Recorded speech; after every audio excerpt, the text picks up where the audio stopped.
All right, ladies and gentlemen, welcome. Today we're going to talk about the EOG strategy.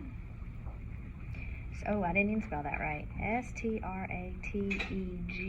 strategy of recognizing fiction and nonfiction, and what to do or how to maybe attack it best. So let's start with fiction. And I pulled a story that we are familiar with. And so here's our fiction with Dark They Were and Golden Eye. And this is from the beginning of the year, just like this story, so that's why I used it. So we're going to use this Dark They Were and Golden Eye. Now, when you're working in fiction, one strategy that you can use that I find helpful is somebody wanted, but, so, and then. If you can create that kind of sentence or fill in those sentence starters, that will give you a summary. That summary is going to most likely be an objective summary. And remember, an objective summary means no opinion. Now, just in case you need any reminder, over there, hey Mr. Coleman, up there at the top, you can wave on my video. Hello.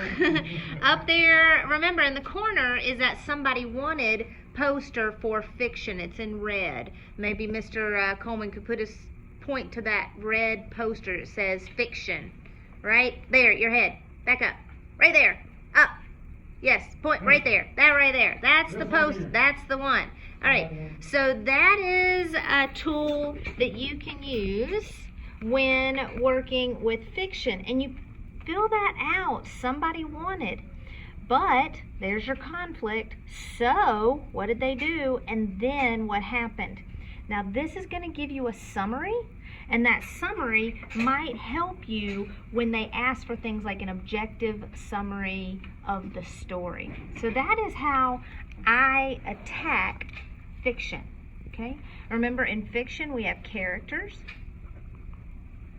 we have a setting, we have a plot, and usually we have some kind of resolution, or next year we'll call it a denouement, but resolution, where everything kind of ties up at the end. So here is just one of the strategies for fiction and how to attack that when you are looking for an objective summary or how to read that. Now, we've talked all year about how to read fiction versus nonfiction, or informational text. Excuse me. So nonfiction, another thing we've talked about, is informational text. And we've used that word, nonfiction. This is stuff that is true, pieces of information. And I grabbed this piece that we worked on about water bottle pollution and drinking water, whether we should drink it from a bottle or just from the tap. And this is informational text. When you have an informational text, the strategy I like to use are your 5 W's. Who, what, when, where, and why. If you can kind of fill that in, and I'll tell you, one of the things that I see Daniel Jamerson doing is he will always write this down and fill out what he needs when he needs it based on the question that he's answering. So for those of you who want to recap the whole article, you can do that. If you want to read the question and determine, oh, I need to think about that, write it down as you need it. Use the 5 W's as needed. But this, what I really like about this is it gives you a big picture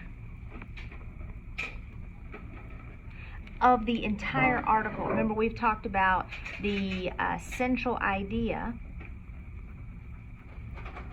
and then it's kind of like a stool. because you have these details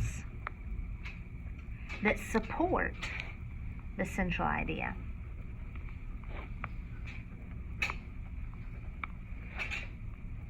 I think those of you who have Miss Dalton really put this into play. When they're asking for the central idea, they're asking for the whole thing. These are just different things that support the big picture. So make sure when you are looking for central idea, if you get a question about central idea or detail, that you are answering the question that's being asked. I hope this clarifies some stuff. You have access to this, and let me know what questions you have, and I hope you have a great day. Thank you so much.